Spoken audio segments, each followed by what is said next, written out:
guys, welcome back to my channel. Today I'm going to be sharing our new morning basket for the second semester of our homeschool.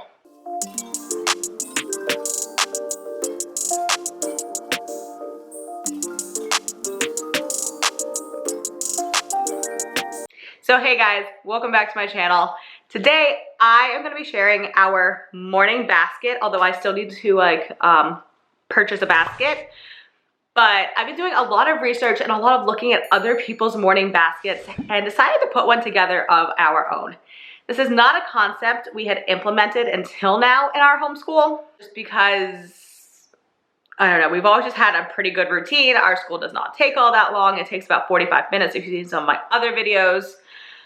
But as we are getting closer to kindergarten, we'll be starting kindergarten next year, I think maybe it's a good time to start working in a little bit more of this morning basket type idea of stuff that we do over the breakfast table, or when we first come into this room. This is my office / where we do our homeschool. So maybe it's a good time to create a basket of books or things that we do when we first come in this room to just kind of open our minds to school and prepare us for school, and not so much just come in, get down to work, come on, let's crack it out, let's go. Because that's kind of how our mentality has been. And I'm starting to see that there's some negative to that, where we crack it out and get it done, but then it's like, what'd you learn today? I don't know. We cracked it out and got done and never quite got in the mood for it. So it's kind of my goal with this one, is to get in the mood for homeschool and to start with these types of activities. So the first thing I just have a pile right here. So these are in no specific order. Honestly, they're in order by size because that's how I stacked them. As I said, I still need to find a basket, but this is the stuff that I would put in it right now. My daughter, as I said, is 3, so this is nothing extreme, nothing like hardcore. This is pretty easy stuff, and it will grow and evolve with her as she gets older. So the first thing I have are these 10 cube blocks, which we've been using these a lot, but I want to get better at using them, and we're using them to learn to count. So we're working our way to counting to 30. She's at about 20 right now. I believe Becca starts 25 in January. So we'll have 3 of these. We'll start working towards 30, and this will be the first thing that we do in the mornings after like our Pledge of Allegiance. Because that is part of the Becca's curriculum. You do the Pledge of Allegiance first, and then you sit down. So yeah, when we first sit down, this will be the first thing we grab. It's just some of these to do numbers. Some days I might change that out for like counting bears or other things like that, maybe counting some fun snacks. But in general, we will start with counting. And as I said, this is not the order that we will do them. It's just the order of size that they are. So after that, we have our Good and the Beautiful handwriting. This year, we are using the Doodles and pre-writing for littles, and this is book 1. They did not have 2 books when I purchased this. Now there's 2 Doodles and pre-writer books, so we will be finishing this up in the near future, but this is always in our kind of morning basket. It's one of the first things we do. She loves it. And it's always, since we started doing it, one of the first things we've done. So it's just a drastic change to just put it in a basket now, but I think it kind of solidifies that this is done first thing, and then this, I always let her pick the order of the subjects afterward. I can't believe actually how close we are to being done with this. Wow. I have less than 10 lessons left in here. Yeah, so we have this in there, and I have the kindergarten one next that we will use to finish out this school year. We'll be doing the Good and the Beautiful handwriting for level K, and then we're moving on to a Becca handwriting next year. So after that, I have this book. It is called Jesus Calling, and this is the Devotions for Kids version. And I got this off of Book Outlet. I will link a video where I hauled this, and I have a couple haul videos. I'll link them down below. But this just has a short devotional for each day of the year. So we will start this on January 1st, and it just real short and sweet. Read the devotional, read the passage, etc., etc. And this will grow with her, so I'd like that we can kind of repeat this throughout the years.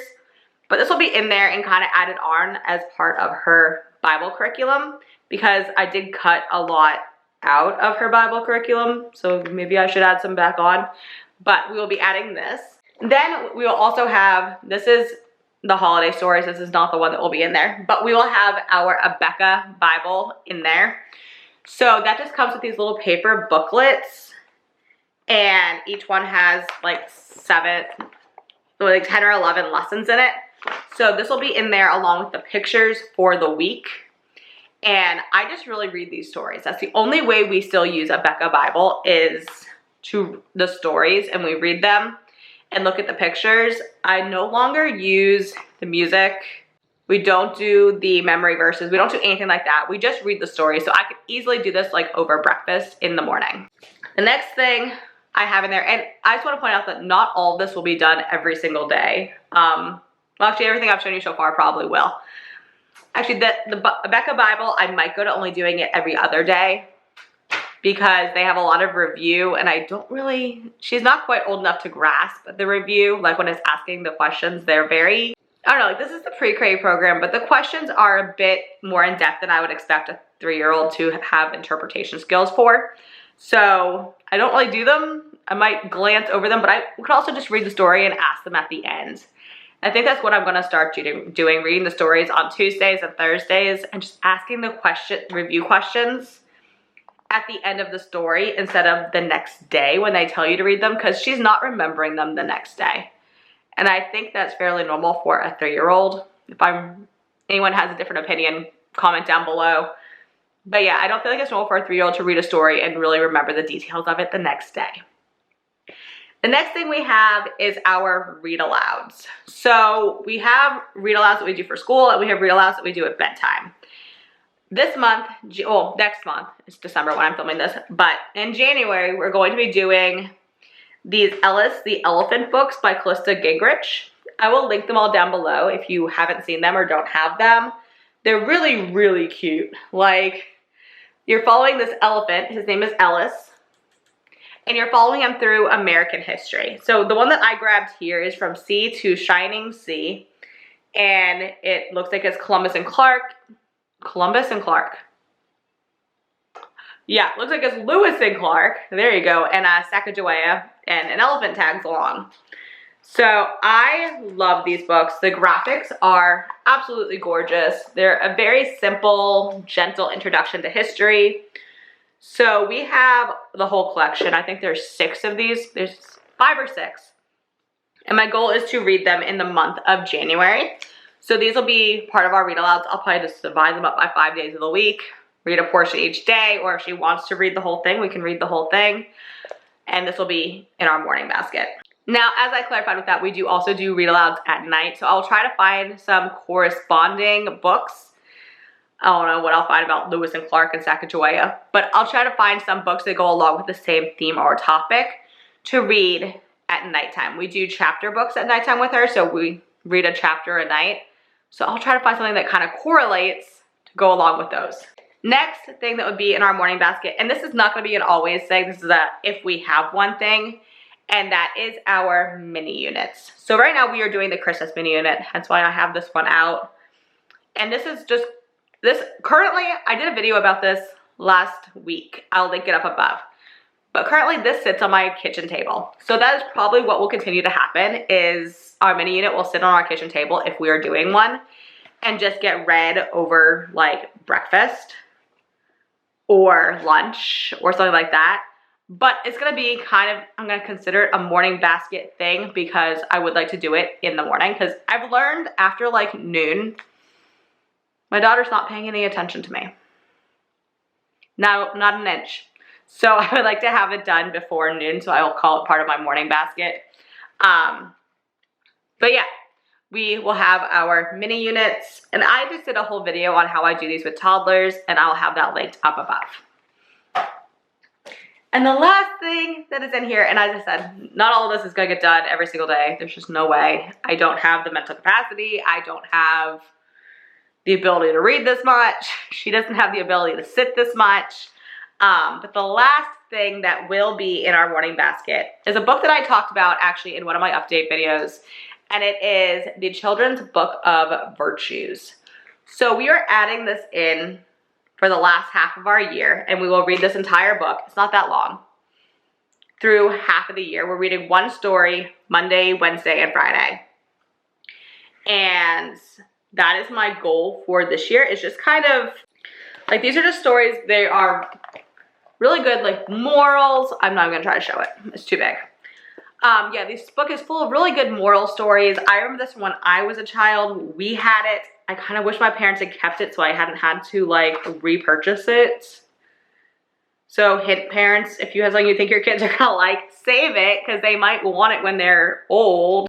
But yeah, there are a lot of really good stories in here, like George Washington, the Cherry Tree, the Indian Cinderella, Boy Who Cried Wolf, all that kind of stuff. So we'll be reading one of these every Monday, Wednesday, and Friday. And this is kind of a goal of mine every year, is to add in a character building, moral building type of study. So we have this one this year, and I'm looking at Beautiful Feet history curriculum. I don't know. They have, I forget what they're called exactly, but they have a character unit that I'm looking at getting for next year. So if anyone has done that, comment down below and let me know what you think of it. If you like it, if it's worth the money, if I should even bother looking at it. Comment and let me know. Because all I've seen is their history curriculums. I've never seen any of the ones about like morals or character traits. But yeah, that is our entire morning basket plan for January when school starts back up. I need to find a basket. But I would love to hear, what else do you guys have in your morning basket? What do you add in there that is maybe more fun? To me, this seems like a lot of reading, but it seems like every time I see people's morning baskets, it's a lot of reading. So what do you add into yours? I would love to hear from you guys and just hear what you have, what you do every morning with your kids. But if you enjoyed this video, give it a thumbs up. Comment down below and introduce yourself if you are new here. I would love to get to know you better and the kids you are homeschooling.